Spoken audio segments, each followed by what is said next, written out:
is why some seemingly healthy people develop such life-threatening symptoms. 46-year-old Dr. John Fiske from New Jersey, Dr. Fiske is one of them. He's an avid runner who overcame a really scary bout with COVID-19, and Dr. Fiske joins us now. Dr. Fiske, good morning to you. Glad to see you're doing much better. As I understand it, you, for the first week of your illness, you had mild symptoms, you were staying at home, and then what happened? You know, my fevers wouldn't break. And what started as fevers of 101, all of a sudden hit 103 to 104.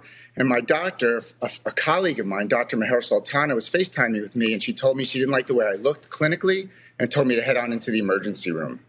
And you get to the emergency room, you're admitted, and you have an X-ray, and it shows that you had double pneumonia, is that right? Yeah, bilateral pneumonia. I never had a cough, never had any shortness of breath, so I was just as surprised as everybody else. So they admitted me to the hospital, and then over the next 48 hours, I got pretty sick. That picture.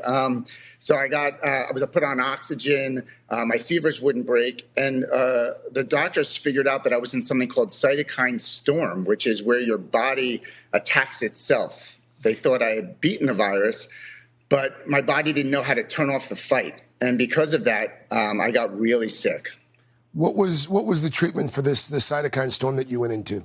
Right. So the treatment is something called an IL-6 inhibitor. They gave me something called Actemra, which is a medicine that shuts off your immune system, basically, which is a risky thing to do for someone who's fighting a deadly virus. So it's really trying to find the right window for something like this. So it's post-virus, and before you get really sick, like being put on a ventilator, the Actemra seems to work. And they're finding that for younger, healthier patients, it's a really effective treatment option, but it has to be for the right patient, and I was that right patient.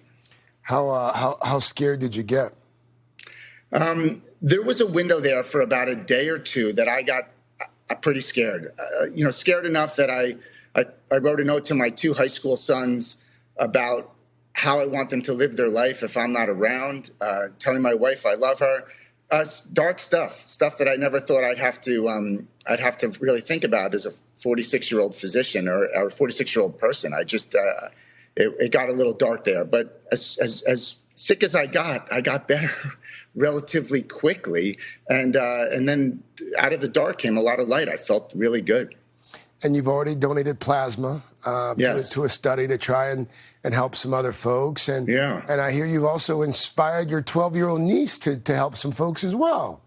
My niece is one of the heroes in the story. She's 12 years old, Logan Goldstein, and she decided after I got better to sell masks to the public, and she raised over $7,000 and donated them to local charities, local hospitals, first responders, and it was so amazing. I couldn't believe what she did. Dr. Fiske, it's good to see you. Good to see that you're doing well. And kudos to that niece of yours as well. And kudos, if I could just say, to the hospital that took care of me, my hospital, Overlook Hospital, and a couple of the nurses, Devin and Casey, and the whole team, and my doctors. I mean, heroes that I can't explain. I'm indebted for life. Indeed. Cheers to all the doctors and nurses out there that are on the front lines of this thing. Dr. Fiske, enjoy your weekend, sir.